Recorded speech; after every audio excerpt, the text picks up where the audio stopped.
Nation now. I'm Pradeep Nambiar. In this we talk about the news affecting the nation, Maharashtra and Mumbai.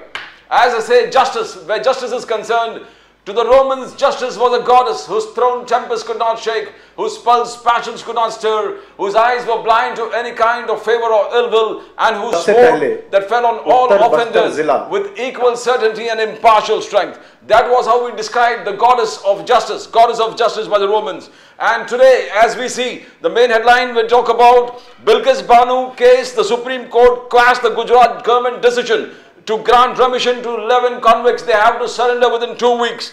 And Prime Minister Modi's Viksit Bharat Sankalp Yatra, 50 days, 10 crores Labharthis, says Prime Minister Modi. Rahul Gandhi ji ka Bharat Jodo Yatra, Samajik, Arthik, Rajnaitik Nyay ke liye, Modi ji and Manipur. That is what Rahul Gandhi is saying. Now we invite our guest to the show. Our guest show hai Shailesh Pandey ji from the Bharatiya Janata Party, Suresh Chandra Rajan ji from Indian National Congress, and will be shortly joined by Kishore Tiwari ji. Shailesh Pandey ji, welcome to the show, sir. Thank you. Dhanyawad. So, Suresh Chandra Rajan ji, engineering, yeah. Suresh Chandra Rajan ji, welcome to the show. And shortly we'll be joined by Kishore Tiwari ji from UBT, Uddhav Bala Saheb Thackeray ji.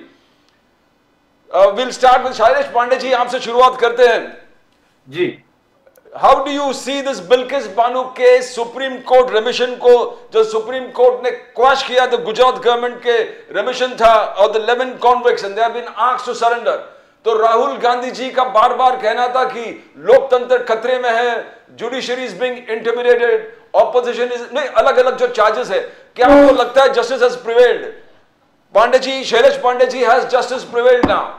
How do you see it? आप कैसे देखते हो उसको?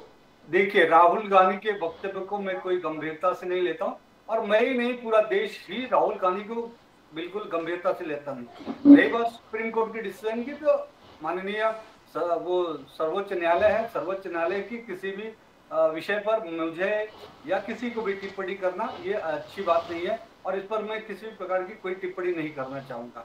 राहुल गांधी का ये जो टिप्पणियाँ रहती हैं नरेंद्र मोदी जी के ऊपर और जो विकसित भारत यात्रा पर, मैं इस पर यही कहना चाहूंगा, जो बार बार ये टीका टिप्पणी राहुल गांधी करते हैं उनकी बचकानी हरकतें से पूरा देश वाकिफ है। आज नरेंद्र मोदी है, नरेंद्र मोदी एक महामानव की तरह देश में राष्ट्र के हित में काम कर रहे हैं। आज देश की विदेश नीतियां हो, आज उन्होंने जो विकसित भारत यात्रा निकाली है उसके माध्यम से पिछले 50 दिनों के अंदर 11 करोड़ से ज्यादा लोगों तक मोदी जी की विकास यात्रा पहुंची है। करोड़ों लोगों को आरोग्य सुविधा मिल रही है, करोड़ों लोगों को वहां पे जो भी जन धन योजना है, उज्ज्वला योजना है और भी जो सारी योजनाएं हैं, स्वच्छता भारत से योजना है, वहां पे आयुष्मान भारत की जो योजना है, वहां पर स्वनिधि जो गरीब लोग हैं, रेवड़ी पटरी वाले लोग हैं, उनको मुद्रा लोन का विषय है, लोन देने का विषय, सारे विकास के काम और गरीब कल्याण, गरीब उत्थान का काम इस देश के अंदर आदरणीय नरेंद्र मोदी जी कर रहे हैं। और ये कहीं ना कहीं राहुल गांधी या कांग्रेस पार्टी या इंडिया अलायंस का, जो मैं कहूंगा एक तरह से उनका ओछी हरकत है, क्योंकि मोदी के टक्कर में आज के इस देश में कब कोई नेतृत्व बचा नहीं है, इंडिया अलायंस हो चाहे कांग्रेस हो, तो वो अनाप शनाप कुछ इधर उधर की बातें करेंगे जिस पर इस देश की जनता बिल्कुल ध्यान नहीं देती। देश की जनता ने ये दिखा दिया है, मध्य प्रदेश, राजस्थान और छत्तीसगढ़ के में जो चुनाव के रिजल्ट आए हैं कि राजस्थान और छत्तीसगढ़ जो कांग्रेस शासित राज्य था, वो कांग्रेस शासित राज्य भी आज नरेंद्र मोदी जी के करिश्माई नेतृत्व के कारण आज वो भारतीय जनता पार्टी की वहां सरकार बनी है, मुख्यमंत्री बना है। और मैं तो ये मानता हूं कि यही जो प्रमाण है, सत्य का प्रमाण है, सत्यमेव जयते हम जिसे कहते हैं, सत्य की विजय हुई है, नरेंद्र मोदी जी के विकास यात्रा की विजय हुई है, नरेंद्र मोदी जी के गरीब कल्याण नीति की विजय हुई है और देश की जो जनता है 140 करोड़ जनता, वो एक बार फिर से आदरणीय नरेंद्र मोदी जी को देश का प्रधानमंत्री बनाने के लिए उत्सुक है। मैं तो कहता हूं 2014 और 2019 से भी ज्यादा 2024 में 400 से भी ज्यादा सीटें इस बार आदरणीय नरेंद्र मोदी जी की भारतीय जनता पार्टी के आएगी पूरे देश में। नरेंद्र मोदी जी एक बार फिर से प्रधानमंत्री बनेंगे और राहुल गांधी से मुंह ताकते रह जाएंगे। चले, I will come to Suresh Chandra राजहंसी।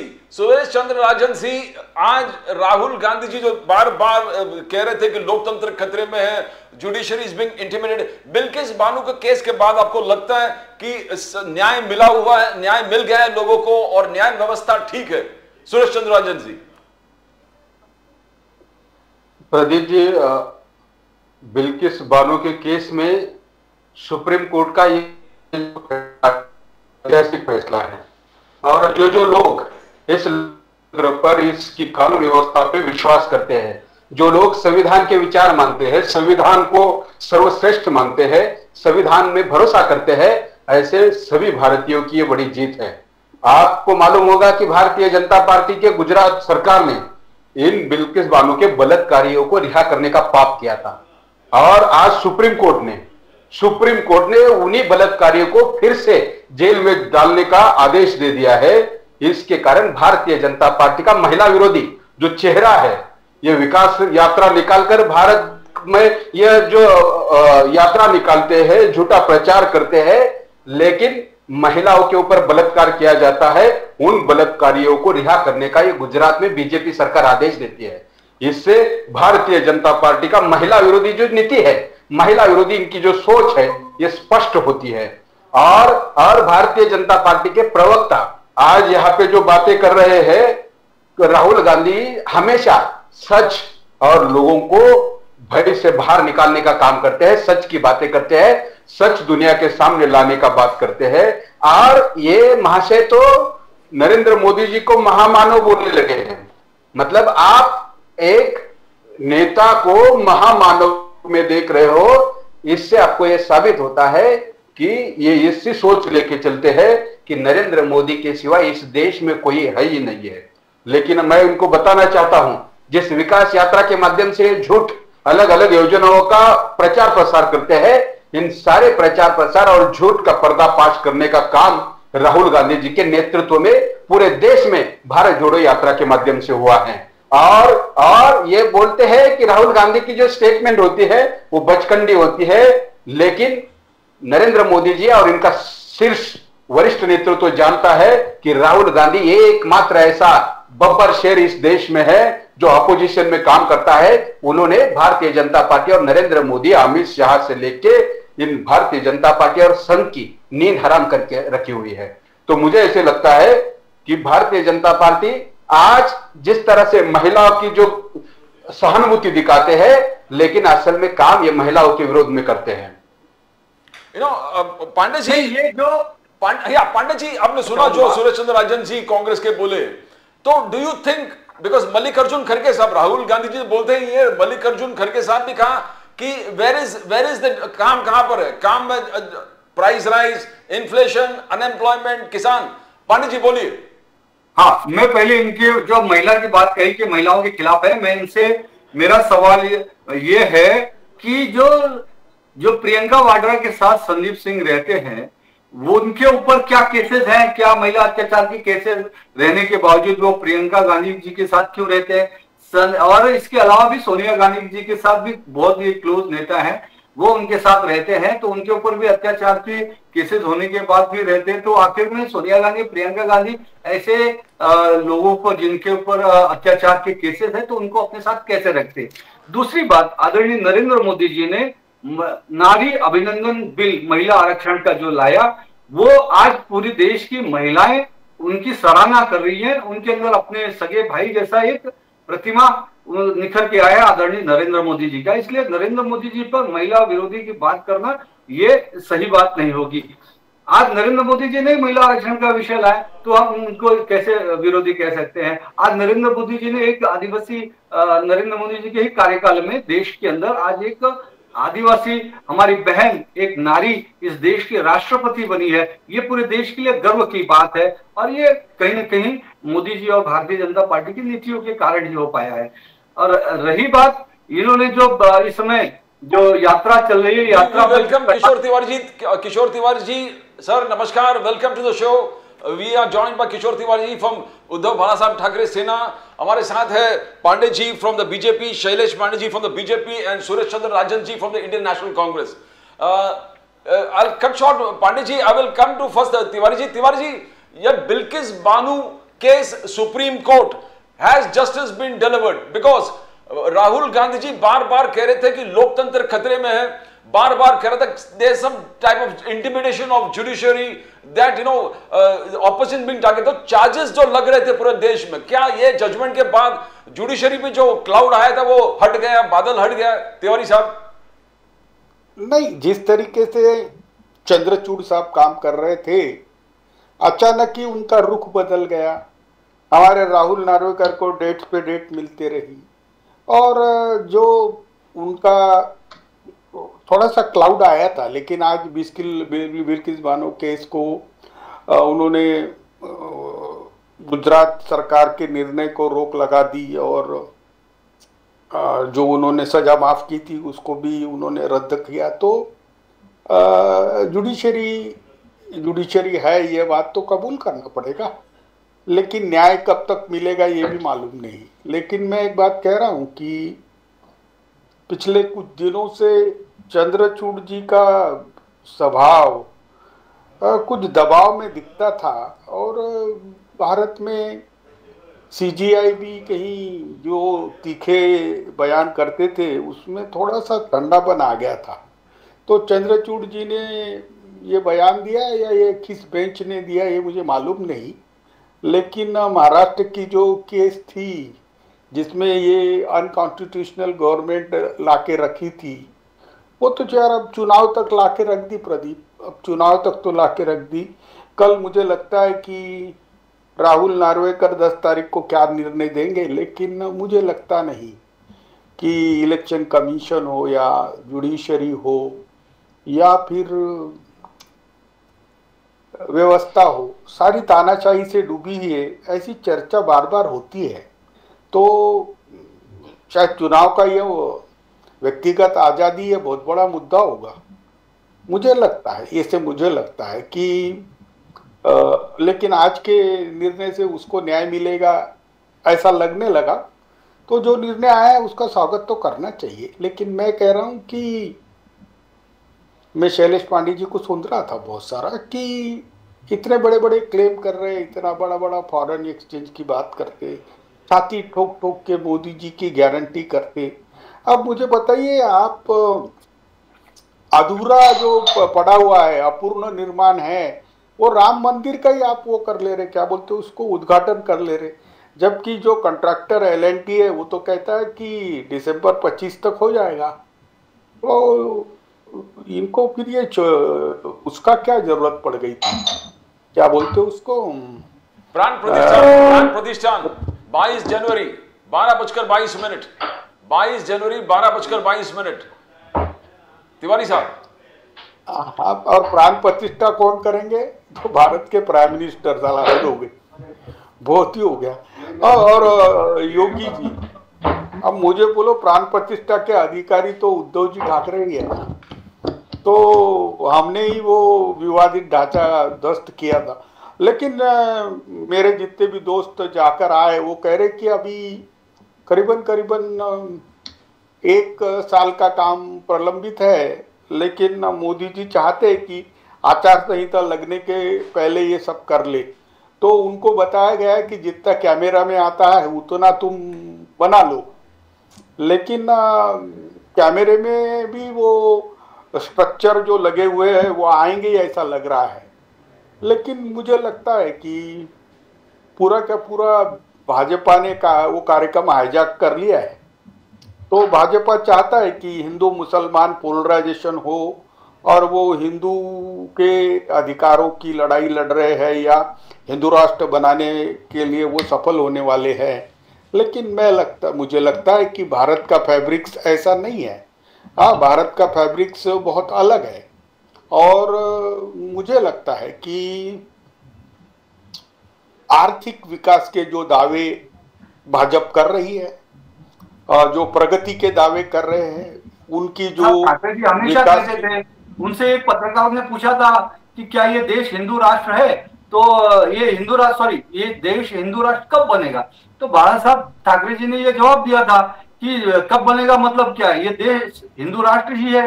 तो क्या आप हिंदू हृदय सम्राट बाला साहब ठाकरे के इस वक्तव्य को आप डिनाई करेंगे, उसको खारिज करेंगे, उसको नहीं मानेंगे? मैं ये पूछता हूं, ये सारा देश पूछता है आपसे, आप बताइए क्या आप हिंदू हृदय सम्राट आदरणीय बाला साहब ठाकरे जी के उस वक्तव्य को खारिज करेंगे, नहीं मानेंगे जो उन्होंने कहा था? जबकि एक पत्रकार जी ने पूछा था कि ये देश भारत हिंदू राष्ट्र कब बनेगा, तो आदरणीय श्री बाला साहब ठाकरे जी ने कहा था कि ये देश हिंदू राष्ट्र कब बनेगा, नहीं, ये देश तो हिंदू राष्ट्र ही है। आप बोल रहे हैं कि हिंदू राष्ट्र बनाने जा रहे हैं।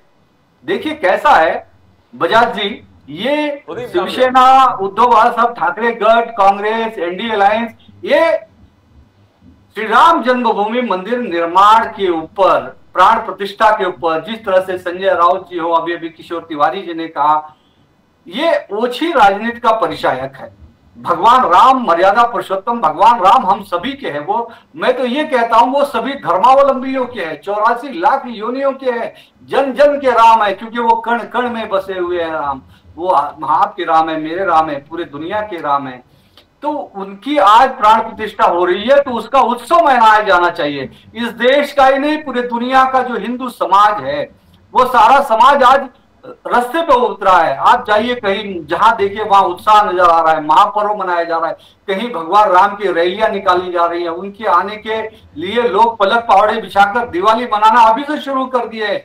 लोग घर घर अक्षत बांट रहे हैं, निमंत्रण दे रहे हैं, लोग त्योहार मना रहे हैं। एक ये महादिवाली का पर्व जैसा पूरे देश में एक माहौल बन गया है। भगवान राम हम सभी के आराध्य है, और मेरी तो इनसे भी निवेदन है कि आप भी इसमें शामिल होइए।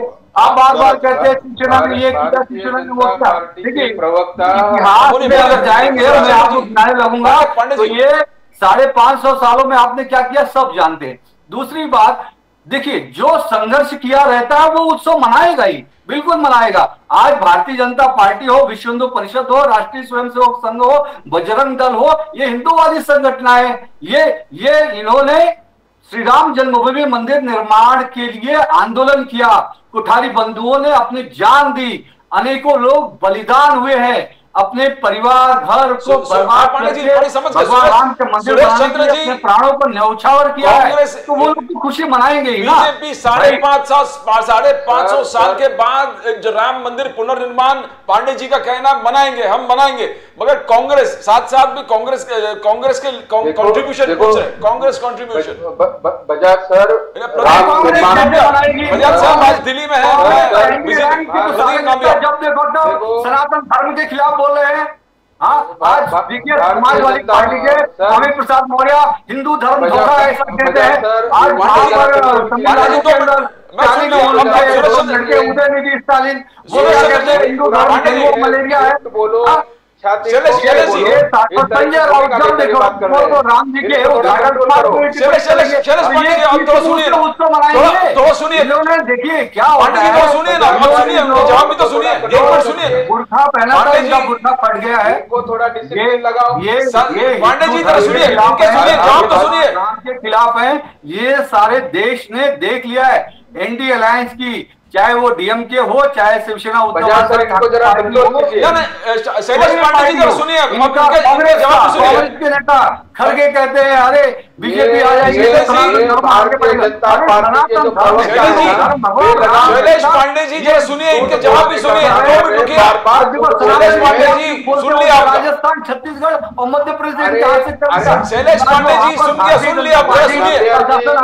अरे भाई क्या उस पर कर्म करते हैं। पांडे जी सुनिए, पांडे जी अब 2 मिनट सुनिए। पांडे जी 2 मिनट सुनिए, आप सुनिए। शैलेश जी बोलिए। पांडे जी सूरज नामबिहार जी, हाँ सूरज नामबिहार जी, हाँ बोलिए। भारतीय जनता पार्टी के प्रवक्ताओं को डिबेट शो में किस तरह से बात करते हैं, इसके बारे में थोड़ा डिसिप्लिन सिखाओ। ये झूठ बोलो, बार बार झूठ बोलो, तानाशाही करो, ये इस तरह की बातें नहीं होगी। नामबिहार जी, नामबिहार जी, मैं इनको बोलिए, मैं जब बात बोल रहे थे वो बोल दिया, आप बात कीजिए, बोलो सूरज चंद्र जी बोलिए। आप बोलिए, लेकिन गलत मत बोलिए कि मुझे बीच में बोलना पड़े। सूरज चंद्र जी बोलिए। जनता पार्टी की भारतीय जनता पार्टी की एक नीति है कि गांधी परिवार के ऊपर बार बार हमला किया जाए। और उसी नीति के कारण ये प्रियंका गांधी हो, सोनिया गांधी हो, राहुल गांधी हो, इनके ऊपर लगातार हमले करते हैं। लेकिन ये लोग भूल जाते हैं कि ये वही गांधी परिवार है जिस गांधी परिवार ने इस देश के निर्माण के लिए अपनी प्राणों की आहुति दी है। और रहा बात महिला आरक्षण, हम तो बार बार कहते हैं, बिल्किस बानो के जो हत्यारे गुजरात सरकार ने जब उनको रिहा किया था, इसी भारतीय जनता पार्टी के कार्यकर्ता पदाधिकारी पूरे स्टेट में उत्सव मना रहे थे, त्योहार मना रहे थे, उनका स्वागत कर रहे थे। इससे आपको भारतीय जनता पार्टी की विचार और उनकी विचारधारा स्पष्ट होती है। सर, आज ये महिला आरक्षण की बात कर रहे हैं भारतीय जनता पार्टी के प्रवक्ता, लेकिन महिला आरक्षण का 2024 के चुनाव के पहले इस तरह की घोषणा करते हैं। लेकिन आपको मालूम है, पूरे देश जानता है कि महिला आरक्षण का आने वाले चुनाव में भी उसका कोई फायदा महिलाओं को नहीं होने वाला है। ये आदिवासी महिलाओं को इस देश के राष्ट्रपति बनाने की बात करते हैं, लेकिन जब नए संसद भवन का निर्माण होता है तो उस संसद भवन के उद्घाटन में उस राष्ट्रपति को नहीं बुलाते हैं। इससे भारतीय जनता पार्टी की जातिवादी, धर्म और जाति की जो सोच है, जो भेदभाव की नीति है, जो द्वेष की राजनीति है, वो सामने आती है। और आज ये बोल रहे हैं कि राम मंदिर निर्माण हो रहा है, उसके खिलाफ कांग्रेस पार्टी है। ऐसा किसने कहा भाई साहब आपको? भारतीय जनता पार्टी इस तरह का प्रभु रामचंद्र जी का ठेका लेके नहीं बैठ सकती। प्रभु रामचंद्र जी पूरे भारतीयों का एक आस्था का विषय है, सबके दिल में बैठते हैं, सबके मन में बैठते हैं। राम मंदिर निर्माण हो रहा है, उसका हमें आनंद है, हमें खुशी है। शैलेश जी सुनिए, मैं आपके पास आता हूं। शैलेश जी मुझे माफ कीजिए, आपने मुझे इनका जवाब देने भैया, मैं जवाब आता हूं। शैलेश जी आता हूं। भारतीय जनता पार्टी के प्रवक्ता जो भारतीय जनता पार्टी इलेक्शन के आचार संहिता लगने के पहले इस तरह का राम मंदिर का उद्घाटन करते हैं। सवाल है भाई साहब, मेरी बात पूरी होने दीजिए। शैलेश जी जरा सुनिए, उसके बाद आपके पास आता हूं। सवाल शैलेश पांडे जी जरा सुनिए, सुप्रीम कोर्ट में हलफ पांडे जी जरा सुनिए। महाराष्ट्र में लड़ाई लड़ेगी, महाराष्ट्र में पिछले चुनाव के टाइम में आचार संहिता लगने के पहले महाराष्ट्र के नहीं पूरे देश के आराध्य दैवत छत्रपति शिवाजी महाराज के स्मारक का अरबी समुद्र में इसी तरह से उद्घाटन किया था। ये गलत है। आप ये गलत नहीं है, खिलाफ हमेशा जो अरे नांगियार साहब इनको बताओ जरा, थोड़ा बात करने दो हमें।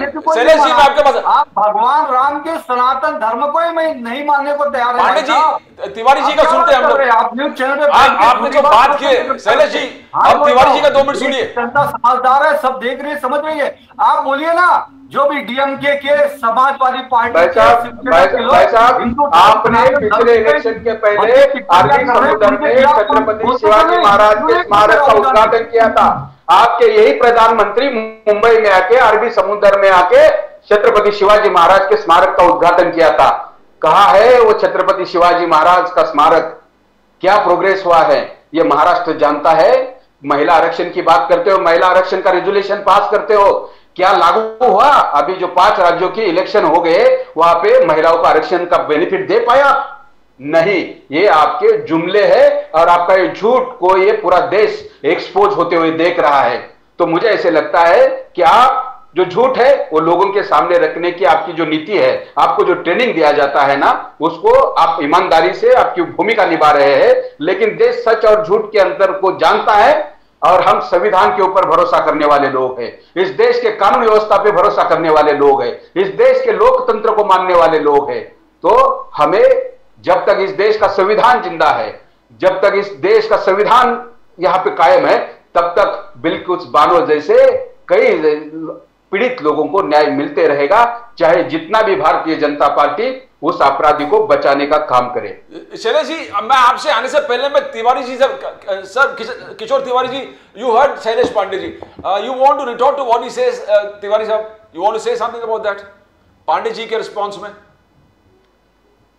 नहीं, क्या है, मैं एक बात बताऊं तुमको। बोलिए बोलिए। मैंने तो मेरी बात ही नहीं रखी और पांडे जी बीच में कूद गए और दबा के बोलने लगे। अब मुझे बताइए, भारत यह बाला साहेब ठाकरे ने कहा था कि ये तो हिंदू राष्ट्र है क्योंकि यहाँ पर करीबन 80% हिंदू है।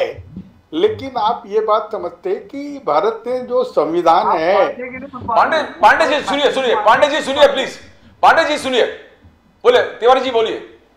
नहीं, ये पहले बताएं देश को कि आप बाला साहब ठाकरे जी के बात को मानते हैं कि नहीं मानते। पांडे जी सुनिए, पांडे जी तिवारी जी को बोलने दीजिए, उसके बाद मेरा प्रश्न किशोर तिवारी से सिर्फ इतना है, हाँ या ना में। नहीं वो बात करेंगे ना आपसे, आपके पास आता हूँ। पहले तिवारी जी को बोलने दीजिए, नहीं बोलने दीजिए, उनको बोलने दीजिए। Yes sir Tiwari ji. बाला साहब ठाकरे जी के पांडे जी यार ये ठीक नहीं है, आप जरा उनको बोलने दीजिए, बोलने दीजिए पांडे जी, बोलने दीजिए।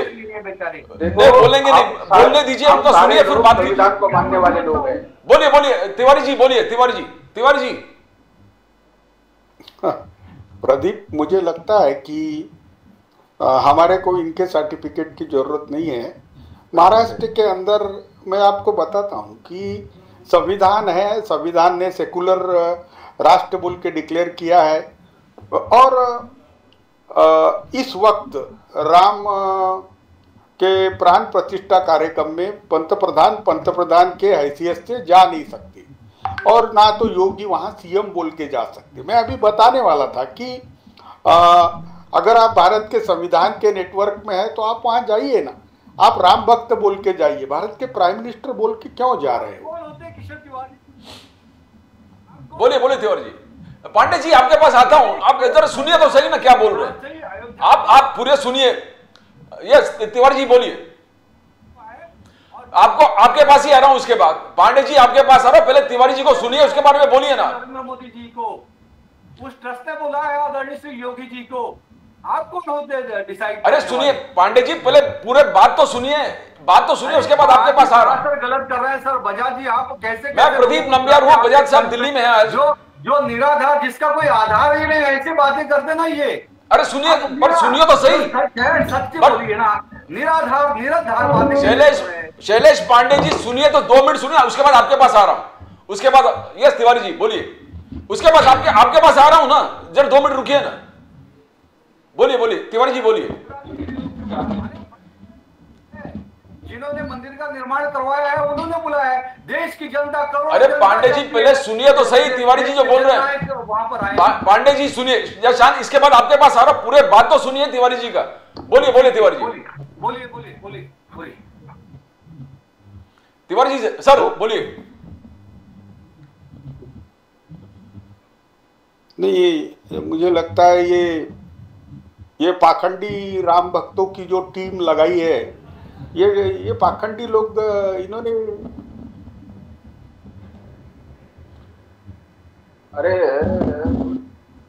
अरे तिवारी नाम्बियार जी, ये भारतीय जनता पार्टी को थोड़ा डिसिप्लिन सिखाओ। बोलिए तिवारी जी बोलिए। पांडे जी आपके पास आ रहा हूं।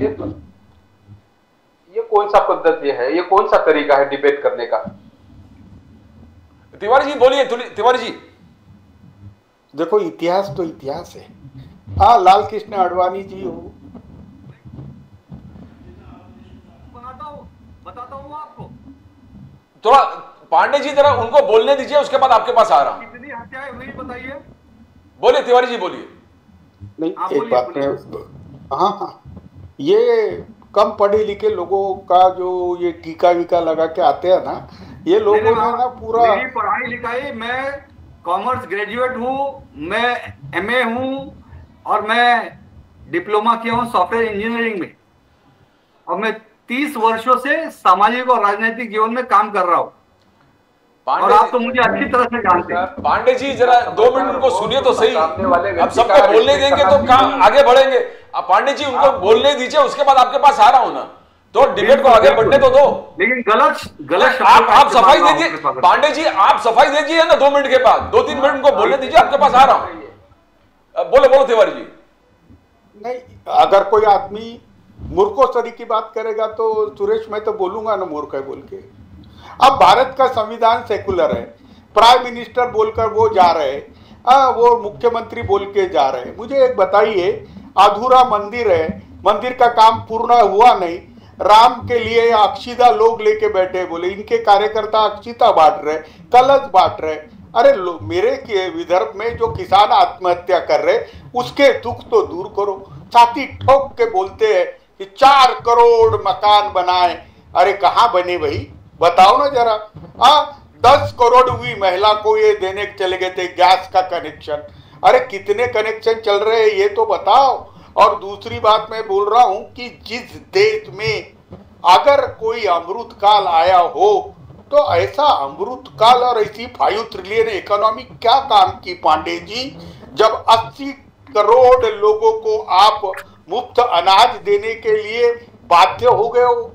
अरे आपकी उपलब्धियां इतनी अच्छी है तो क्या जरूरत है जो 2025 में बनने वाला राम मंदिर है उसका चुनाव के पहले उद्घाटन करा देना, इतना सब धर्म का प्रचार करना।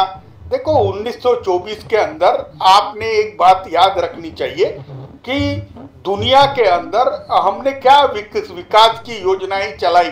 आपको मालूम है नल से पानी कितने गांव में मिल रहा है? आपको कुछ मालूम है कितने शौचालय बने हुए पड़े हैं? अरे आपके पंतप्रधान जी ने जितने बड़े निर्णय लिए उतने बड़े निर्णय जितने तरीके से विफल हुए उसके वजह से तो देश की इकोनॉमी का डब्बा डाब हो गया। अभी आप बताइए, आप मुझे बताइए कि 200 लाख करोड़ का कर्जा कर लिया आपने, 156 लाख करोड़ आप ऑफिशियली एडमिट कर रहे हैं, यानी आपके प्राइम मिनिस्टर देश बेचने को निकले। मुझे एक बताइए ना कि इस प्रकार का भारत थोड़ी था। ये सोने की चिड़िया बना दिया आपने। और सारा मुझे ये बताइए कि आपको मालूम है कि भारत की प्रमुख समस्याओं पे पंतप्रधान को उनकी नीतियों से क्या क्या समाधान हुआ, इस पर मैं पूछूंगा तो आप मुझे बता पाओगे? आप इतनी छाती ठोक के बोल रहे हो तो क्या धर्माधिष्ठ राज्य के स्थापना का नाम लेकर मोदी जी ने चुनाव लड़ा था? उन्होंने तो बोला था सबका साथ सबका विकास। अब मुझे बताइए जो नरसंहार कर गुजरात में नरसंहार कर जो आदमी आया और उसके नरसंहार के आज भी रिफ्लेक्शन आ रहे हैं तो लोग नरसंहार की बात करेंगे ना। और जो नरसंहार करेगा गोधरा किसने किया? अरे रिकॉर्ड पे तो पांडे जी आपके पास 3-4 मिनट है बात करने के लिए, पूरा जवाब दीजिए ना, पहले सुनिए तो सही, पूरा समय दीजिएगा। हाँ उनको सुनिए ना, उसके बाद 3-4 मिनट लगातार बोलिए आप, कोई इंटरप्शन नहीं होगा। देखिए जो लोग सत्य बताने वाले हैं वो लोग तो जेल में हैं। अब मुझे बताइए गोधरा किसने किया, क्या किया? ये तो इसका इन्वेस्टिगेशन आज तक हुआ नहीं। मैं अभी बता रहा हूँ नरसंहार कर जो आदमी धर्माधिष्ठ राजकारण कर सत्ता पे आता है वो आदमी न्याय व्यवस्था में विश्वास रखता है। सनातन धर्म और शुद्ध धर्म की बात करने वालों एक बात याद रखो कि तुम्हारे दिन भर गए हैं ना। मैं बता रहा हूँ किसान आत्महत्या कर रहे, बेरोजगारी चरम सीमा पे है। और अभी बता रहा हूँ ना आपको, अगर आप में इतना दम है पांडे जी तो कर लो ना चुनाव। दो सीटें खाली है मेंबर ऑफ पार्लियामेंट की, कर लो चुनाव। आपका सफाया होने को जा रहा है। राम राज्य की इस प्रकार की राम राज्य की कल्पना तो हमने नहीं की थी। ऐसा लग रहा है कि सब लोग लंका जा रहे हैं, रावण राज्य आ चुका है। अब मुझे नहीं मालूम, मुझे मालूम नहीं, लेकिन आपको शैलेंद्र जी गांव खेड़े में आपने मुझे समाज कार्य के बारे में बोला। मैं पिछले 40 साल से किसानों में काम करता हूं। और आपने पढ़ाई बोली ना, तो जितनी मेरी पढ़ाई है उससे आपने जो गिनाई आपकी पढ़ाई, तो मैं 18 साल तो विदेश में रह के काम करके आया हूं और भारत के अंदर यवतमाल जिले में किसानों में काम करता हूं। और मेरी जो नाड़ है ना वो जुड़ी है जमीन से, और मैं जमीन से लोगों का दुख देख रहा हूं। मैंने मोदी जी को सपोर्ट किया था। आपके लिए मैं नॉलेज बताता हूं, मैं आरएसएस का प्रचारक था और बीजेपी का फुल टाइमर था और मोदी जी का भी मैं प्रचार प्रमुख था। और वो बता रहा हूं कि इनकी नीतियां गलत थी, इनका पाखंड देखा तो मैंने इनको छोड़ा है। तो आप मुझे कोई ये नहीं ऐसा मत समझिए जिए। और मैं एक प्योर सनातनी आदमी हूं, मेरे शुद्ध धर्म में मेरा विश्वास है और मैं भी ये चाहता हूं कि राम का मंदिर बने, हमारा सपना था। लेकिन राम का मंदिर बना ये भी, इसका भी मैं आपको क्रेडिट देता हूं, लेकिन राम के मंदिर के ऊपर जो पॉलिटिक्स कर रहे हो आप, इसका मतलब आपको भय सता रहा है कि विपक्ष एक होने के बाद मोदी उससे लड़ नहीं पाएंगे। चलो शैलेश पांडे जी, मैं आपकी मेरी शुभकामना देता हूं कि भाजपा के पाखंड का आपको साक्षात्कार जल्द हो जाए और आप अच्छे मार्ग में लग जाए, सत्य गरीबों के, दलितों के, आदिवासियों के कल्याण के लिए काम करे तो बहुत अच्छा लगेगा मुझे। ये पाखंडी लोग हैं, इनसे नाता छोड़ दो भैया। मैं अभी तक तिवारी साहब, लेट हिम स्पीक नाउ। अब पांडे जी भर के बोलिए आप, उसके बाद सुरेश चंद्र राजन जी बात करेंगे, तो प्लीज इंटरप्ट मत कीजिए। अब बोलिए पांडे जी, शैलेश पांडे जी बोलिए। आपने सुना तिवारी जी क्या बोले, आपने सुना राजन जी क्या बोले, बोलिए पांडे जी। देखिए, मैं किशोर जी को बहुत सालों से अच्छी तरह से जानता हूँ, हम लोग सालों से डिबेट भी करते रहे। मैं पूरी गंभीरता से उनके बात को सुना, लेकिन मैं उनकी उम्र का लिहाज करते हुए बड़ी विनम्रता से मैं उनको ये कहना चाहूंगा कि समय के साथ सोच बदलनी पड़ती है। जब स्थिति, परिस्थिति, काल बदलता है और व्यक्ति एक आकर बदलाव करता है, तो फिर उस बदलाव में अपने घर में कहा गया परिवर्तन संसार का नियम है। आपने कहा पहले गुजरात की बात, गुजरात के दंगों की बात, मोदी जी के बारे में जो सारे विषय थे वो सारे विषय दुनिया जानती है। गुजरात क्यों हुआ? गोधरा में जब राम भक्तों की बोगी जला दी गई, मुझे बताइए उस पर तो आपको पीड़ा नहीं होती? छोटे छोटे नन्हे बच्चों को जिस तरह से जिंदा वहां पर जलाया गया, जो तड़प थी, जो आंसू थे, जो हिंदू समाज को एक वहां पर जलाया गया, गाड़ी की पूरी ट्रेन की ट्रेन, बोगी की बोगी, क्या वो उनकी आंखों के आंसू देखकर आपकी आंखों में आंसू नहीं आते? उनकी तड़प देख के क्या आपकी आत्मा नहीं तड़पती है? क्या वो देश के नागरिक नहीं है? क्या वो देश के लोग नहीं है? आप गोधरा कांड में मारे गए हिंदू समाज के राम भक्तों के लिए भी आपके मन में वो वेदना, वो पीड़ा होनी चाहिए। और अगर इतना बड़ा कांड होता है तो उसके आगे जो भी हुआ वो दुनिया जानती है क्या होगा। दूसरी बात, आपने कहा कि आपका सफाया हो जाएगा, और तीसरी बात आपने कहा कि सबका साथ सबका विकास की बात करते, लेकिन ऐसा नहीं है। मुझे ये बताइए, आदरणीय नरेंद्र मोदी जी जो कि एक चाय बेचते थे और एक गरीब आदमी जिन्होंने गरीबी देखी, उनका कोई भाई किसी महानगर पालिका के नगर सेवक नहीं है, उनके परिवार का कोई विधायक सांसद नहीं है, कोई मंत्री नहीं है। वो चाहते तो पता नहीं कितने अपने परिवार के लोगों को, जिस तरह से कांग्रेस में राजीव गांधी, सोनिया गांधी, राहुल गांधी, प्रियंका गांधी, वडेरा जो अभी पैदा नहीं हुए, वो उनका भी भविष्य तय है कि वो गांधी परिवार में वही नेतृत्व करने वाले। लेकिन आदरणीय नरेंद्र मोदी जी, उनके परिवार का कोई दूसरा मोदी लाया नहीं राजनीति में। आज उन्होंने अलग अलग देश के अंदर, देश का अलग अलग नेतृत्व दिया, अच्छे अच्छे लोगों को नेतृत्व दिया देश के अंदर। आज 80 करोड़ से ज्यादा लोगों को, गरीबों को अनाज देने का वो काम कर रहे। आज करीबन 2.5 करोड़ से ज्यादा जिनके पास मकान नहीं थे, जो बेघर थे, उन बेघर लोगों को मकान देने का काम किया, उनके छत पर मकान दिया है। आज उज्ज्वला योजना की तरह करोड़ों लोगों को सब्सिडी दी। करोड़ों लोग जो कि हमारी माँ बहनें गांव में, आप गांव की बात कर रहे थे, गांव में क्या क्या हालात थे उस वक्त, माँ बहनें जाती थी तो किस तरह से, किस नजर से देखा जाता था। आज हर घर में, वहां पर गांव में भी, शहरों में भी शौचालय दिए जा रहे हैं। अब महिलाओं की बात की, महिलाओं के लिए आप कहते हैं कि सबका साथ सबका विकास नहीं किया। मेरा आपसे ये प्रश्न है, 3 तलाक का जो विषय लाया आदरणीय श्री नरेंद्र मोदी जी ने, क्या वो महिलाओं की सबलीकरण के लिए नहीं है? आज मोदी जी जो विकास कर रहे, जो जितनी भी योजनाएं चला रहे, चाहे जनधन की हो, चाहे जो भी हो, देश के अंदर रोड बन रहा है, गटर बन रहा है, मकान बन रहा है, शौचालय बन रहा है, क्या इसके अंदर दूसरे धर्म के लोगों का उसका लाभ नहीं उठा रहे?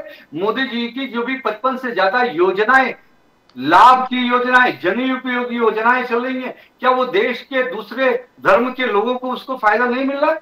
सभी धर्म के लोगों को फायदा मिल रहा है। मोदी जी का तो यही कहना है कि हमको विकसित भारत बनाना है। आज उसी कारण से आज देश के अंदर आप आंकड़े उठाइए गवर्नमेंट के, एजेंसियों के।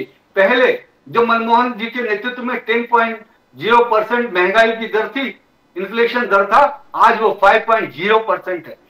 आधा से ज्यादा दर कम हो चुका है इन्फ्लेशन का, महंगाई कम हो गई है।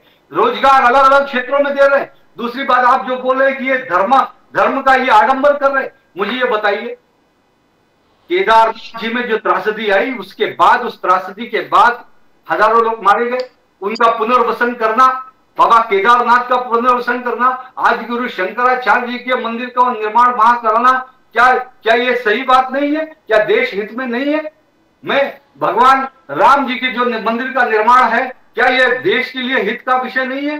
क्या उज्जैन में बाबा महाकाल की जो नगरी को वहां पर प्रयागराज में तीर्थराज का नया रूप दिया गया, देश के अलग अलग जो भी धर्म स्थल है उनको पुनर्स्थान किया जा रहा है, वो अच्छी बात नहीं है? अरे हमारे देश के अंदर अहिल्याबाई होलकर जो महारानी थी, वो आज उनकी पूरी दुनिया पूजा करती है, क्योंकि हिंदुस्तान के अंदर जिन जिन मंदिरों पर आक्रमण किए, मुगलों ने किए, औरंगजेब ने किए, आज टूटे फूटे मंदिरों का पुनर्स्थापना अहिल्याबाई होलकर जी ने किया था। ठीक उन्हीं के कदमों पर चलते हुए देश के आदरणीय प्रधानमंत्री नरेंद्र मोदी जी एक धर्मात्मा बनकर देश के अंदर धर्म का पुनरुत्थान कर रहे हैं, और उसके साथ साथ ही उनका पूरा ध्यान है। मैं आपसे पूछना चाहूंगा कि पहले जो काशी के अंदर जो पर्यटन आते थे, वो लाखों की संख्या में आते थे, लेकिन काशी में जब काशी विश्वनाथ का कॉरिडोर बना, करीबन 50 करोड़ वहां पे पर्यटक आए। आज उज्जैन में जो पर्यटन की पहले लाखों में संख्या थी, आज वो करोड़ों में होगी। आज श्री राम जन्मभूमि मंदिर निर्माण में जो पूरे दुनिया के अंदर पूरी दुनिया के जो लोग वहां पर आएंगे, पर्यटन नहीं बढ़ेगा क्या? उसके कारण हिंदुस्तान के अंदर जो बाहर से लोग आएंगे, एक अलग अलग राज्यों से लोग आएंगे, तो वहां पर रोजगार नहीं बढ़ेंगे? आज इन सारे के आंकड़ों को अगर लिया जाए तो रोजगार में 5 गुना इजाफा आदरणीय नरेंद्र मोदी जी के कार्यकाल में इन 9 वर्षों में हुआ है। उन्होंने रोजगार दिया, उन्होंने अभी जो विश्वकर्मा योजना चालू की है, विश्वकर्मा योजना के अंदर दबे कुचले शोषित पीड़ित वर्ग के लोगों को भी उन्होंने रोजगार देने का काम किया। आज कांग्रेस क्या कर रही है? मैंने पहले भी कहा कि राम मंदिर पे आप बोलते हैं पॉलिटिक्स कर रहे हैं। अरे राम मंदिर का आंदोलन ही तो शुरू किया ना भारतीय जनता पार्टी ने, आदरणीय आडवाणी जी के नेतृत्व में। उस रथ का संचालन किसने किया था? उस रथ का सोमनाथ से जो अयोध्या रथ यात्रा शुरुआत हुई थी, उसका रथ का संचालन आज के देश के प्रधानमंत्री आदरणीय नरेंद्र मोदी जी ने किया था। आपका रिपोर्ट कार्ड बहुत जबरदस्त है, मोदी जी के रिपोर्ट कार्ड आपने पढ़ा है, बहुत जबरदस्त पढ़ा है। करोड़ों हिंदुओं के, करोड़ों भारतीयों के ऊपर बात करने के लिए बोलिए, इनको बेरोजगारी के ऊपर बात करने के बोलिए, इनको सबके खातों में 15 लाख रुपए डालने की बात कर रहे थे। अब 4 मिनट का सुनिए, 2-3 मिनट धर्म और भगवान के नाम से लोगों का पेट, तिवारी जी के बाद आपका धर्म, जाति और भगवान का नाम लेने से इस देश के इंसान का पेट नहीं भरेगा। उनको रोजगार चाहिए, उनको अच्छा हेल्थ चाहिए। पांडे जी सुनिए, बिना भगवान के आपको पैदा किसने किया? शैलेश पांडे जी, आप देख रहे हैं, आपका सुन लिया, इनका सुन लीजिए। आपको किसने पैदा किया वो जाके देखो, इनका सुनिए, इनका सुनिए, उसके बाद आपके साथ चैनल पे बैठ कर खुलेआम। शैलेश जी सुनिए, शैलेश जी जरा सुनिए, इनका पूरा सुनिए, तिवारी जी बात करेंगे, आपके पास आऊंगा ना, पूरा जवाब दीजिए आप। सुरेश चंद्र राजन जी बोलिए। मेरा एक विषय, ये राम मंदिर आंदोलन का विषय रह गया। बोलिए 1 मिनट और लूंगा, 1 मिनट और। हाँ बोलो। तो मेरा यही कहना था कि जिस अयोध्या रथ यात्रा सोमनाथ से अयोध्या के लिए निकली थी, उस रथ के संचालक आदरणीय नरेंद्र मोदी जी थे। ये आंदोलन ही उनके संचालन में हुआ। उन्होंने पूरा जीवन अपना इस राम मंदिर आंदोलन के लिए, कोठारी बंधुओं ने अपनी बलिदान दिया। अनेक लोगों ने, जब कार सेवकों पे गोली चलाई गई थी, कितने लोग शहीद हुए थे। अरे हमने गोली खाई है, हमने शहादत दी है, हमने बलिदान दिया है, हिंदू समाज ने और संघ परिवार ने। तो आज हम खुशी मना रहे हैं, तो आपकी छाती क्यों फट रही है भैया? हाँ, आप, मेरा तो ये सवाल है, क्या आप भगवान राम का सिर समझते हो क्या? इसीलिए मैं बार बार कहता हूँ, और देश की जनता भी ये जानती है कि भगवान राम के अस्तित्व पर प्रश्न उठाने वाली कांग्रेस, राम सेतु पर प्रश्न उठाने वाली कांग्रेस, सनातन धर्म को अनाप शनाप भद्दी टिप्पणी करने वाली कांग्रेस, डीएमके, सपा, शिवसेना, पांडे जी सुन लीजिए, राम मंदिर के विषय में बोलने का कोई अधिकार नहीं है आपको। आपके पास वापस आऊंगा। सुनिए, अब सुरेश चंद्र जी सुनिए, राजन जी बोलिए। आप इस देश का प्रदीप जी, इनको थोड़ा सा लगाम लगाओ। सुरेश चंद्र, बोलिए बोलिए राजन जी। अगर आप उनको 5 मिनट का टाइम देते हो तो मुझे भी उसी तरह से मुझे मौका मिलना चाहिए। बोलिए बोलिए। निकल रही है इनका मुंह बंद कर दिए। पांडे जी जरा सुनिए ना, अभी आपने खुल के बोल दिल आपने बोल दिया, अब इनका सुनिए ना। बोलिए बोलिए राजन जी, मुंह बंद करिए। बोलिए बोलिए प्रदीप जी बोलिए बोलिए। ये भारतीय जनता पार्टी के प्रवक्ता ने अभी जो कहा कि आपको पैदा किसने किया, ये मैं इनको बताना चाहता हूं कि मेरे माँ बाप की शादी हुई, शादी के बाद दोनों एक दूसरे मिले जिसके कारण मैं पैदा हुआ, लेकिन इनकी पैदाइश कहां से हुई वो मुझे मालूम नहीं है। इनकी पैदाइश कहां से मुझे मालूम नहीं, शायद। हेलो प्रदीप जी, पैदा किया प्रदीप जी, मुझे भगवान ने नहीं पैदा किया, मेरे माँ बाप ने पैदा किया। पांडे जी सुनिए तो सही। पांडे जी सुनिए। अरे that is not Pradeep ji, या बोलिए बोलिए। मुझे मालूम नहीं है ये किसकी पैदाइश है। बोलिए हो सकता है इनको भगवान ने पैदा किया होगा, वो जाने दो। लेकिन मेरा सवाल यह है कि ये आज इस तरह की टीवी शो में आकर जब इस देश की जनता के जीवन के संबंधित प्रश्न आते हैं, लोगों के जो एक्चुअल समस्या है, जो एक्चुअल प्रॉब्लम्स आते हैं, उसके ऊपर जब सवाल करते हैं, बहस करने की बातें आती है, तो ये भगवान, धर्म, जात को लेकर डिबेट करना शुरू कर देते हैं। मुझे एक बात बताइए, इसी देश के प्रधानमंत्री ने 2014 में कहा था कि मैं किसानों की आयु दुगनी करूंगा। आपने पूरे देश ने देखा है कि किसानों की आयु दुगनी हुई नहीं है। कई किसानों को अपने अधिकारों के लिए दिल्ली की सीमा पर जो काले कानून इन्होंने लाए थे, उस काले कानून को रद्द करने के लिए सैकड़ों किसानों ने वहां पे अपनी जानें गंवाई है। इनके मोदी सरकार के मंत्रिमंडल में का एक मंत्री का बेटा किसानों के ऊपर गाड़ी चलाकर उनकी हत्याएं करता है और उसका ऊपर कार्रवाई करने के बजाय आज भी उनके मंत्रिमंडल में वो काम करता है।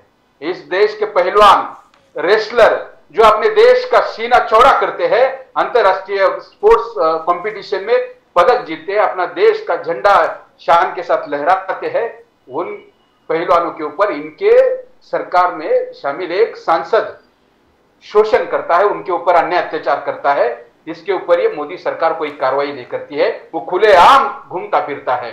आपको मालूम होगा 15 अगस्त 2022 को इस देश के प्रधानमंत्री अमृत महोत्सव, अमृत काल में देश के लाल किले से भाषण दे रहे थे। उसी वक्त बिल्किस बानो के हत्यारे गुजरात में रिहा हो रहे थे और उनके रिहाई के बाद विश्व हिंदू परिषद के हेडक्वार्टर में उनका स्वागत किया जाता है। उसके कुछ देर बाद भारतीय जनता पार्टी के सांसद और विधायक के साथ एक मंच पे बुलाकर उनका स्वागत किया जाता है।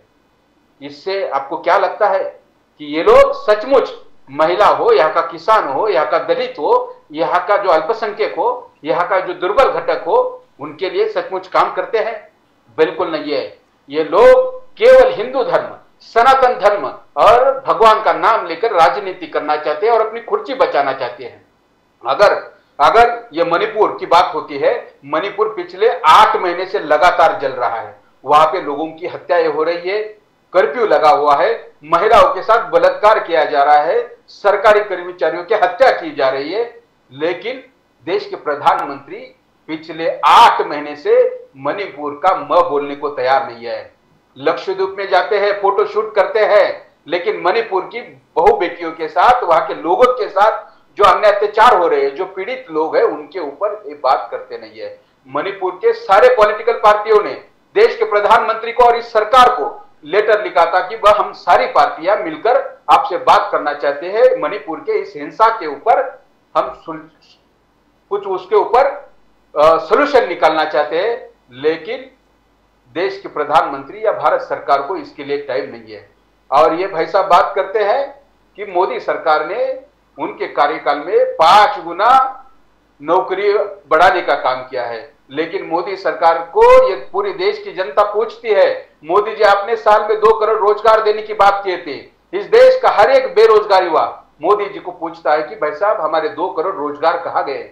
आपने इस देश के गरीब, अनपढ़, देहात लोगों को झूठा वादा किया था 15 लाख सबके खाते में डालने के लिए। इस देश का हर एक गरीब इंसान, वो जो इंसान के खाते में आपने 15 लाख डालने की बात की थी, सारे लोग भारतीय जनता पार्टी और मोदी सरकार से पूछती है कि भाई साहब हमारे 15 लाख कहाँ गए, और ये बात करते हैं कि हम एक शक्तिशाली राष्ट्र निर्माण करने की बात करते हैं। जब से भारतीय जनता पार्टी की सरकार इस देश में आई है, इस देश का नीलाम हो रहा है सर, देश बेचने का काम कर रहा है। देश के कई सारे प्रोजेक्ट जो कांग्रेस कार्यकाल में सक्षम रूप से बने थे, जो नफा में थे, मुनाफे में थे, ऐसे सारे सरकारी उपक्रम को भी बेचने का काम कर रहे हैं। ये मोदी सरकार और भारतीय जनता पार्टी की सरकार जो है वो देश के गरीब लोगों के लिए, देश के जनता के लिए काम नहीं कर रही है। ये लोग अदानी अंबानी जैसे बड़े बड़े उद्योगपतियों के लिए काम कर रही है। और मुझे ऐसे लगता है कि बिल्किस बानो की जो केस के बारे में सुप्रीम कोर्ट ने जो जजमेंट दिया है ना, ये भारतीय जनता पार्टी का सबसे बड़ा चपराक है, और ये भारतीय जनता पार्टी के नेता कहीं पे भी मुंह दिखाने के लायक नहीं है। इसलिए भारतीय जनता पार्टी को और भारत सरकार को बिल्किस बानो के केस में माफी मांगनी चाहिए, और जल्द से जल्द इन सारे बलात्कारियों को फिर से जेल में डाल देना। वो तो 2 वीक्स के अंदर, सुरेश चंद्र 2 हफ्ते के अंदर बोले कि यस पांडे जी सुनिए, 2 वीक क्या है या 2 वीक के अंदर सरेंडर होना, इमीडिएट जेल में डालना चाहिए। यस पांडे जी सुनिए मेरी बात, अभी तिवारी जी बात करेंगे, उसके बाद आप दिल खोल के दोनों का जवाब दीजिए। तिवारी जी का सुनिए, रिक्वेस्ट है, सुनिए तिवारी जी का सुनिए, उसके बाद पूरा बोल दीजिए आप जितना बोलना है।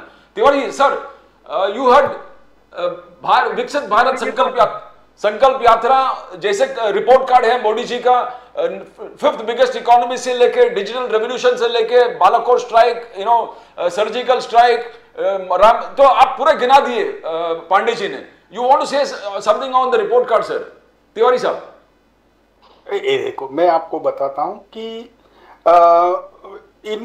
पांडे जी अगर मेरे तरफ आएंगे तो रिपोर्ट कार्ड की जो गाड़ी है जिसको सरकारी कर्मचारी ले जाके बता रहे हैं जबरन, वो लोग है ना वहां पर गांव में से हकाल दे रहे हैं। और महाराष्ट्र में तो रिपोर्ट कार्ड का कोई जादू चल नहीं रहा है, लेकिन लोग नाराज है। मैं मध्य प्रदेश के चुनाव में गया था तो मैंने बीजेपी के जो ऑब्जर्वर थे उनसे पूछा, मैंने हजारों लोगों से पूछा, मैं प्रदीप बताता हूँ, एक भी आदमी ने मुझे बीजेपी को वोट दिया ऐसा बताया नहीं था। लेकिन जब चुनाव का रिजल्ट लगा तो बीजेपी चुन के आई। तो मुझे लगता है कि ये सब चीजें अभी तक मुझे तो समझी नहीं, लेकिन ना पांडे जी ने जो कुछ बातें की, अगर इतना सुशासन इन्होंने किया है, इतना सुशासन किया है, इतना भारत का विकास हो चुका है, और मोदी जी के सारे प्रॉमिसेस भी पूरे हो चुके हैं और संकल्प भी पूरे हो चुके हैं, और मोदी जी की जो गारंटी है छाती ठोक के ऐसा ऐसा करते हैं ना तो वो वाली जो छाती ठोकने वाली गारंटी है वो गारंटी भी है। तो ये अक्षिता बांटने की क्या जरूरत है? ये थालियां बजाने की क्या जरूरत है? दिवाली मनाने की क्या जरूरत है? अब अगर मैं किसी गांव के अंदर किसान ने आत्महत्या की होगी तो वहां कहां पांडे जी दिवाली मनाएंगे?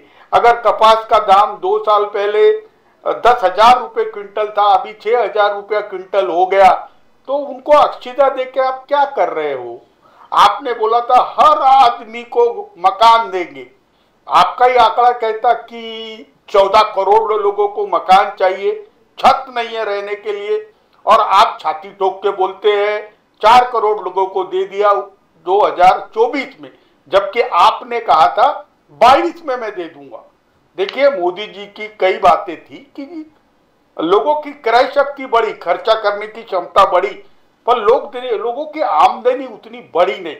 और देश की आर्थिक नीतियां अगर इतनी अच्छी होती तो मोदी जी को रेवड़ियां बांटने की क्या आवश्यकता होती, मुझे बताइए ना। मैं अभी बोल रहा हूं कि ये लोग पाखंडी है, ये लोग ये करते हैं, झूठे वादे करते हैं, ये लोग की दिशा और काम करने की नियत, इसमें भी जरा प्रॉब्लम है।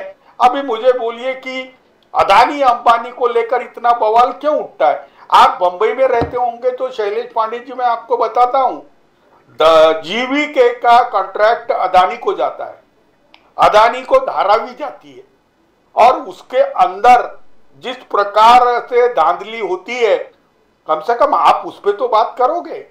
आप उस पर तो बात करोगे। मैं अभी बता रहा हूं कि हमारे महाराष्ट्र में सरकार गिराई गई। पांडे जी, महाराष्ट्र में सरकार गिराई गई। आप शायद सागर बंगले पे जाते नहीं थे, या आप इन लोगों से कोई ज्यादा संबंध रखते नहीं, इसलिए मैं कह रहा हूँ कि 5 करोड़ रुपया खर्चा आया। जिन लोगों को खोके दिए गए वो लोग मेरे दोस्त हैं। सारे लोगों को खरीद दिया गया। आप अजीत पवार के खिलाफ इतना बोलते थे, और अजीत पवार के साथ आज चुनाव आप सरकार में बैठे, सारे निर्णय अजीत पवार लेते हैं, तो ये बीजेपी नहीं थी। Engineering please look into it. या तिवारी जी बोलिए। तिवारी जी बोलिए। हाँ, देखिए मैं अभी बोल रहा हूँ कि शैलेश जी बुनियादी तौर पर काम करने में कुछ दिक्कतें हुई है, और कुछ दिक्कतों के वजह से हम बीजेपी से दूर गए। अब मुझे बताइए पांडे जी, अगर किसी पॉलिटिकल पार्टी से हमारे संबंध खराब हो गए और हमने वो पॉलिटिकल पार्टी से नाता तोड़ दिया, इसका मतलब हम हिंदुत्व छोड़ दिए? ऐसा नहीं होता ना। आप ऐसी कैसी बात कर रहे हो? आप बीजेपी के साथ रहेगा तो हिंदू रहेगा, बीजेपी से दूर जाएगा तो वो हिंदू विरोधी हो जाएगा। अरे हमारे सनातन धर्म की निष्ठा पर आपको ऑब्जेक्शन उठाने का नहीं है। हमने आपसे संबंध तोड़ा, जनता डिसाइड कर लेगी। Tiwari ji, we'll just come back to you. आपके ऑडियो में प्रॉब्लम आ रहा है, we'll just rectify it. Pandey ji, Shailesh Pandey ji, you want to respond? आप बोलिए, फिर तिवारी जी के पास जाते हैं। Yes, बहुत सारे सवाल। Can the engineering adjust the screen, please? बहुत सारे सवाल दोनों वक्ताओं की तरफ से पूछे गए, मुझे थोड़ा सा समय दीजिएगा। बोलिए। फिर भी बहुत सारी रिपीटिशन हुई है, उनका मैं जवाब नहीं दूंगा। जो नए विषय मुझे समझ में आए मैं उनका जवाब दूंगा। पहले तो मणिपुर की जो बात हुई तो मैं उसके बारे में बताना चाहूंगा कि देश के गृह मंत्री आदरणीय अमित शाह जी ने वहां का दौरा किया और संसद के अंदर भी वहां के सारे विषयों को रखा। बाद में हालात अच्छे हुए और वहां पर जो उग्रवादी संगठन थे उन्होंने हथियार भी रखा, ये जानकारी है। दूसरी बात, जो इन्होंने कहा कि सरकार गिराई गई, फिर हिंदू आपके साथ बीजेपी के साथ नहीं है तो वो क्या हिंदू विरोधी है? तो मैं किशोर जी को बताना चाहूंगा कि सरकार गिराई नहीं गई। देखो, आप 50 खोखे की बात करते हैं, अरे खरीदा किसी 1-2 को जाता है, 50 विधायक इस देश के कैसे बिक सकते हैं? ये तो नामुमकिन है। आज मैं, और अगर आप ऐसा कहते हैं कि गिराई गई, तो ये कहीं ना कहीं फिर उद्धव ठाकरे की कमजोरी है, शिवसेना की कमजोरी है। उद्धव ठाकरे जो हिंदू हृदय सम्राट बाला साहब ठाकरे का वो रुतबा था, वो रुतबा को कहीं ना कहीं उनके विचारों को त्यागने के कारण ही, हिंदुत्व के विचार को त्यागने के कारण ही, महाराष्ट्र के हित के विचार को त्यागने के कारण ही उन विधायकों ने, 1-2 नहीं 50 विधायकों ने शिवसेना उद्धव ठाकरे का साथ छोड़ा। और उसके वजह से उनके मन में, वो जनता के बीच में आके बताया उन्होंने कि उनको हिंदू हृदय सम्राट बाला साहब ठाकरे के विचारधारा पर वो भारतीय जनता पार्टी के साथ में स्वयं आए, स्फूर्ति आए, उनको कोई लेके नहीं गया। एक चीज।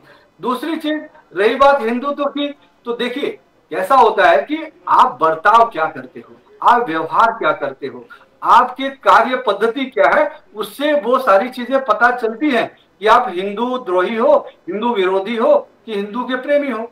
अगर आपके यहाँ आपके शासन रहते हुए छत्रपति संभाजी नगर में वहां पर औरंगजेब के कब्र का जाकर महिमा मंडन किया जाता है, तो मैं बताओ कौन से हिंदुत्ववादी को या राष्ट्र भक्त को या छत्रपति शिवाजी महाराज को मानने वालों को किसको अच्छा लगेगा? मुझे बताइए कि संभाजी नगर में वहां पर उद्धव ठाकरे जी के मुख्यमंत्री रहते हुए वहां पे MIM के नेता जाते हैं और भी अन्य नेता जाते हैं और वहां पर कब्र पर वहां पर फूल चढ़ाते हैं औरंगजेब पे।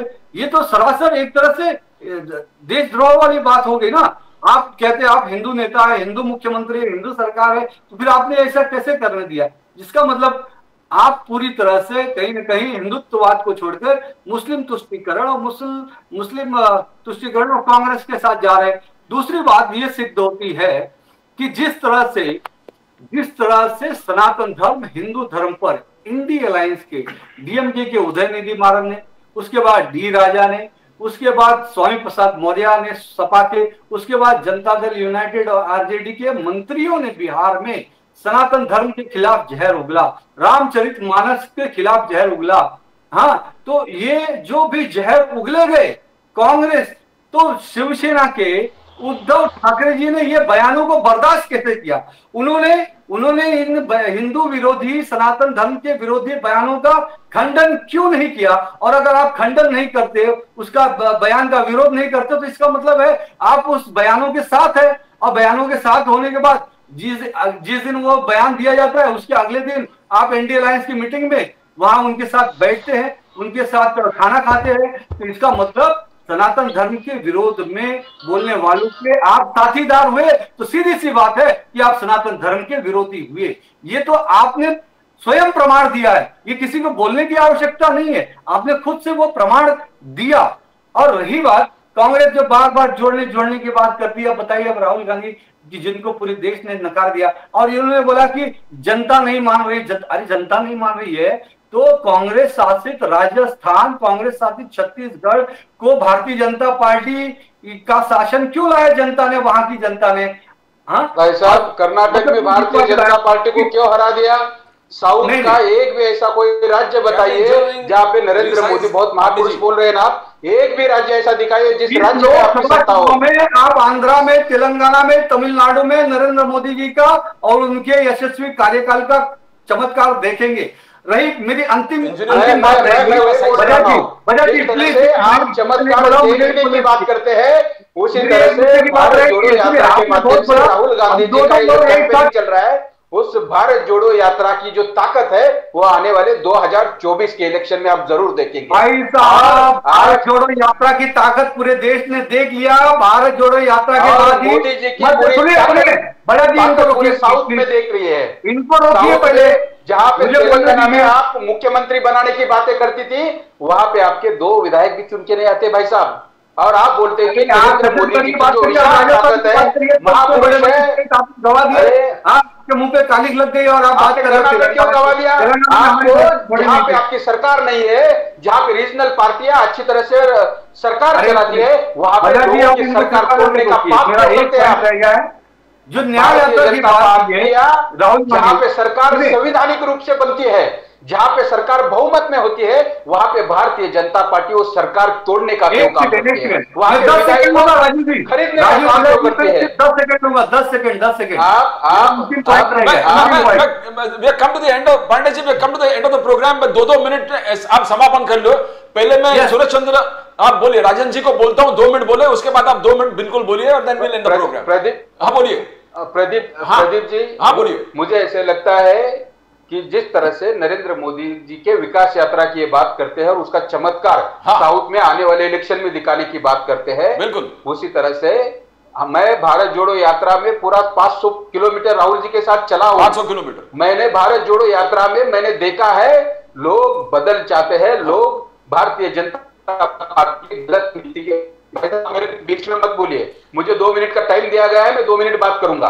और भारतीय जनता पार्टी की जो गलत नीति है, लोगों के विरोध में काम कर रहे हैं, भांडवलदारों के लिए काम कर रहे हैं, इसका विरोध हम भारत जोड़ो यात्रा में लोगों के बीच में देख रहे हैं। और भारतीय जनता पार्टी ने जो जो पाप किया है, लोगों को परेशान करने का काम किया है, भ्रष्टाचारियों को सरकार में सहभागी करने का काम किया है। आपको मालूम होगा, इस देश के प्रधानमंत्री एक चुनाव रैली में राष्ट्रवादी कांग्रेस के अजित पवार के ऊपर 70,000 करोड़ का घोटाले की बात करते हैं और उसके 2 दिन बाद उसी अजित पवार को साथ में लेके सरकार में उप मुख्यमंत्री बनाते हैं। इनके सरकार के कई सारे मिनिस्टर्स भ्रष्टाचार से मलिन हो चुके हैं। इनके कई सारे मंत्रियों के ऊपर बलात्कारों जैसे गंभीर आरोप है, फिर भी ये सारे मंत्री भारतीय जनता पार्टी और देवेंद्र फडणवीस के इस भाजपा सरकार में मंत्री है और उनके ऊपर ये लोग बात नहीं करते हैं। ये महिलाओं को सम्मान देने की बात करते हैं, महिलाओं के ऊपर अन्याय अत्याचार करने वालों के ऊपर, बलात्कारियों के ऊपर ये सरकार में सहभागी करते हैं, मंत्री बनाते हैं और खंडे से खंडा मिला के राष्ट्रवाद की बात करते हैं, हिंदू धर्म की बात करते हैं। लेकिन जब हम बोलते हैं कि हिंदू खतरे में है, उस वक्त हमारी ये नैतिक जवाबदारी है कि हिंदू राष्ट्र में आने यहाँ का किसान जब खतरे में है, उस वक्त इनके ऊपर भी बात करनी चाहिए, जो आज ये लोग नहीं कर रहे हैं। ये केवल झूठे राष्ट्रवाद, धर्म, जाति के नाम से लोगों को मुख्य विषय जो है, मुख्य सब्जेक्ट है, उससे डाइवर्ट करके लोगों को गुमराह कर रहे हैं। लेकिन आने वाला 2024 का जो इलेक्शन है, इसमें पूरी तरह से भारतीय जनता पार्टी पराजित होगी, ये आप ठान लिए। बस बस अब पांडे जी बोलिए, you will conclude 2 minutes from you, बोलिए पांडे जी। देखिए, इन्होंने जो भारत जोड़ो यात्रा की बात कही, हाँ, उसका परिणाम, भारत जोड़ो यात्रा पार्ट 1 का परिणाम देश की जनता ने देख लिया। इनके 3 राज्य ये हार गए, इनके राहुल गांधी के नेतृत्व भी खत्म हो गया है। अब भारत जोड़ो, मेरा ये सवाल कांग्रेस पार्टी और राहुल गांधी से है देश कि भारत जोड़ो यात्रा का जो नाम दिया आपने, तो भारत टूटा कब, जो आप उसको जोड़ने निकले हो, और भारत को तोड़ा किसने? अरे पाकिस्तान अलग हुआ, बांग्लादेश अलग हुआ, ये तो कांग्रेस की नीति, नेहरू की नीति के कारण देश के 2 टुकड़े हुए। भारत माता के 2 टुकड़े किए किसने? कांग्रेस ने किए। पाकिस्तान भारतीय जनता पार्टी के प्रवक्ता को मैं पूछना चाहता हूँ, ये बात करते हैं इस देश भारत में आप पाकिस्तान से हिंदू राष्ट्र, क्योंकि हम देश के संविधान को मानने वाले लोग हैं और डॉक्टर बाबा साहब अम्बेडकर ने जो संविधान दिया है, उस संविधान भारत एक सेकुलर राष्ट्र है, सेकुलर राष्ट्र रहेगा। देश की जनता ने आपको 3 राज्यों में हरा कर दिया है, और मैं डंके की चोट पे कहता हूँ, 3 राज्य की छोड़ो, आने वाले दिनों में पूरा देश आपको हराएगा, पूरे देश में आपकी हार होगी। नरेंद्र मोदी इस देश की जनता उन्हें फिर से बनाई थी, उनके गरीब कल्याण नीति के कारण, उनके भारत विकास के नरेंद्र मोदी का जादू खत्म हो चुका है, इसलिए आज आप जाति, धर्म और राम जैसे भगवानों का सहारा ले रहे हो। जनता, लेकिन प्रभु रामचंद्र भी आपको नहीं बचाएंगे, क्योंकि कर्नाटक में आपको मालूम होगा, कर्नाटक में नरेंद्र मोदी जी ने हनुमान जी का सहारा लेने की बात की थी। हनुमान जी को उनको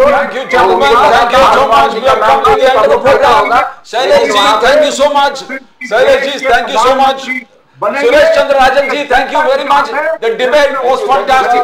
Pandey ji, thank you very much. It was fantastic debate. I like the debate. Suresh Chandra ji, I like the way you debated. Thank you so much. That's the end of the debate today. Tonight, that's the end of the night tonight. It has been a fantastic debate. We thank Shailesh Pandey ji, we thank Suresh Chandra Rajan ji, we thank Kishore Tiwari ji. बहुत ज्ञान पूर्वक, they have emanated a lot of knowledge in this particular debates, and hopefully the entire viewers have enjoyed this particular debate. We thank all 3 of them, Shailesh Pandey ji, Suresh Chandra Rajan ji and Kishore Tiwari ji.